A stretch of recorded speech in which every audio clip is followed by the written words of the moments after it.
भारतीय जनता पार्टीने सोबळावर नगरपंचायत लढवण्याचा निर्णय घेतला।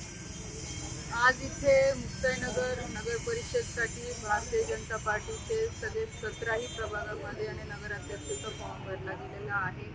आणि जे आमचे भारतीय जनता पार्टीचे सर्व पदाधिकारी आहे, मग त्याचे डॉक्टर पडके काका असतील, आमचे सुगो असतील, त्याच्यानंतर आमचे जिल्हा सचिव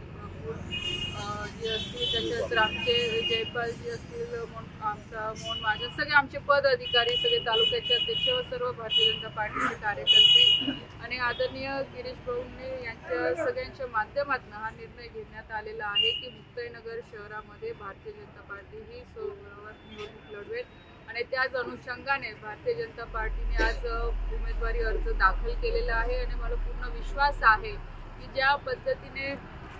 भारतीय जनता पार्टीने मागच्या काळामध्ये काम केलेलं आहे, इथे भारतीय जनता पार्टीचा मुक्ताईनगर विधानसभा भाग राहिलेला आहे, तशाच पद्धतीने यावेळेस सुद्धा नगर परिषदच्या इलेक्शनमध्ये आम्ही बहुमताने निवडून येऊ आणि त्याचबरोबरने जिल्हा अध्यक्ष आमचा नगराध्यक्ष पण पूर्णपणे निवडून येईल, आम्हाला विश्वास आहे। कारण की आपण बघू शकतो की संपूर्ण देशभरामध्ये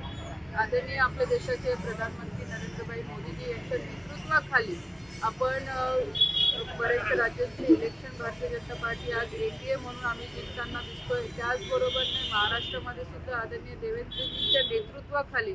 या येणाऱ्या सगळ्या निवडणुका होऊ घातलेल्या आहे आणि त्यामुळे जनतेचाही विश्वास आमच्या सोबत आहे। मुक्ताईनगर विधानसभेमध्ये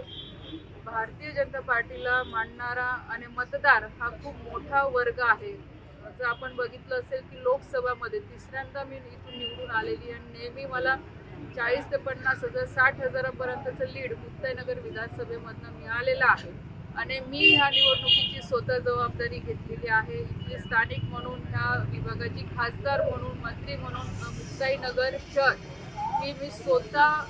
मैदानात उतरून सगळ्या पदाधिकाऱ्यांसोबत आम्ही या निवडणुकीला समोर जाणार आहे आणि माझा हाच प्रयत्न राहणार आहे की कोणत्याही मध्ये राजकारण न आणता बाकीच्या गोष्टी की शहरामध्ये विकास कामे झाले पाहिजे आणि जो भारतीय जनता पार्टीला मानणारा आमचा वर्ग आहे, जो मतदार आहे, त्यालाही एक समाधान मिळालं पाहिजे की इथे भारतीय जनता पार्टीची आधीपासून सत्ता होती आणि या निवडणुकीच्या माध्यमातून आम्ही परत ती सत्ता आणायचा प्रयत्न करू।